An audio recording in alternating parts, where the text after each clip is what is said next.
حضرت مولانا احمد علی لاہوری رحمۃ اللہ علیہ کا تعلق سکھ گھرانے سے تھا۔ آپ ابتدائے جوانی میں یعنی جوانی کے شروع میں ہی کلمہ پڑھ کر مسلمان ہو گئے اور پڑھنے کے لیے دارالعلوم دیوبند میں داخلہ لے لیا، یہاں تک کہ آپ دور حدیث تک پہنچ گئے۔ تو آپ یہ واقعہ خود سناتے ہیں کہ جب میرے سسر کو ان کے گھر والوں نے کہا کہ اب ہماری بچی جوان ہو گئی ہے، لہٰذا اس کے لیے کوئی اچھا رشتہ تلاش کیجیے، تو وہ پنجاب کے مدرسوں کے دورے کے لیے نکل گئے کہ وہاں تلاش کرے کوئی عالم فاضل نوجوان مل سکے تو ہماری بچی کا نکاح ان سے کر دیا جائے۔ تو اس ارادے سے وہ نکلے، مدرسے ڈھونڈتے ہوئے دارالعلوم دیوبند بھی پہنچ گئے۔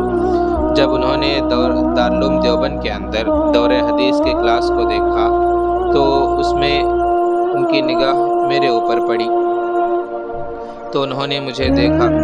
دیکھنے کے بعد جا کر حضرت شیخ الہند حضرت مولانا محمود الحسن رحمۃ اللہ علیہ سے پوچھا کہ بچہ کون ہے؟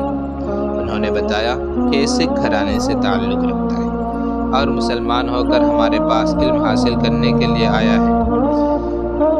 تو انہوں نے پوچھا کیا یہ شادی شدہ ہے؟ شیخ الہند رحمۃ اللہ علیہ نے کہا نہیں۔ پھر انہوں نے پوچھا شیخ الہند رحمۃ اللہ علیہ سے کیا یہ شادی کرنے کو تیار ہے؟ تو لہٰذا شیخ الہند رحمۃ اللہ علیہ میرے پاس آئے اور پوچھا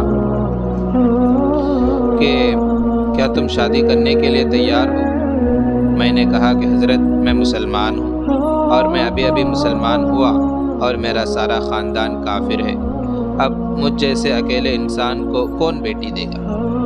تو حضرت نے کہا کہ اگر تمہیں کوئی بیٹی دے تو کیا تم شادی کرنے کے لیے تیار ہو؟ تو انہوں نے کہا جی ضرور، میں شادی کرنے کے لیے تیار ہوں، شادی کو چھوڑنے کا گناہ اپنے سر پر کیوں لوں؟ تو جب یہ بات کہی تو سسر صاحب نے کہا کہ کل عصر کے بعد تمہارا نکاح ہے۔ تو حضرت شیخ احمد علی لاہوری رحمۃ اللہ علیہ فرماتے ہیں کہ میں اپنے دوستوں کے پاس آیا اور انہیں بتایا کہ کل میرا نکاح ہے۔ بچے تو بچے ہوتے ہیں، طلبہ تو طلبہ ہوتے ہیں، ساتھیاں تھے، یہ سن کر مجھے بہت ہی پیاری محبت کی باتیں کرنے لگ گئے، ایک دوسرے سے دوست باتیں کرتے رہے۔ جب کسی دوست نے آپ کے کپڑوں کو دیکھا تو میلے تھے، تو آپ کے دوست نے کہا کہ کسی کے پاس ادھار کپڑے تو لے لو، تمہاری شادی ہے تاکہ تم اچھی طرح دکھائی دو۔ تو انہوں نے کہا یہ میری عزت نفس اس بات کو گوارا نہیں کرتی کہ میں دوسروں سے کپڑا لے کر پہنوں۔ تو دوست نے کہا کہ اچھا تم دوسروں سے کپڑے لے کر نہ پہن سکے تو کم سے کم اسی کپڑے کو اچھی طرح پہن لو، اچھی طرح دھو کر پہن لو تاکہ صاف کپڑے ہو۔ تو انہوں نے ایسا ہی کیا۔ تو دوسرے دن کلاس ختم ہونے کے بعد انہوں نے اچھی طرح ان کپڑوں کو دھویا۔ سردی کا موسم تھا، اوپر سے آسمان ابر آلود تھا، اوپر سے بادل چڑھا ہوا تھا، عصر کا وقت ہو گیا۔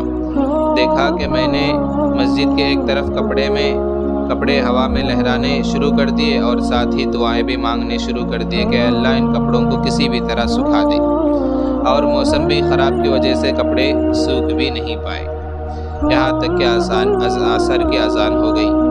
میں نے سردی کے موسم میں بھیگے کپڑے پہنے اور مجمع میں جا کر بیٹھ گیا، اور اللہ کا کرم اتنا ہوا کہ میرا سسر کا دل سونے کا بنا ہوا تھا کہ ان کی نظر ان چیزوں پر بالکل نہیں پڑی کہ یہ بچے کے پاس ایک جوڑا بھی شادی کے دن بھی پہننے کے لیے کپڑے نہیں ہیں، تو میں ان کو اپنی بیٹی کیوں دوں؟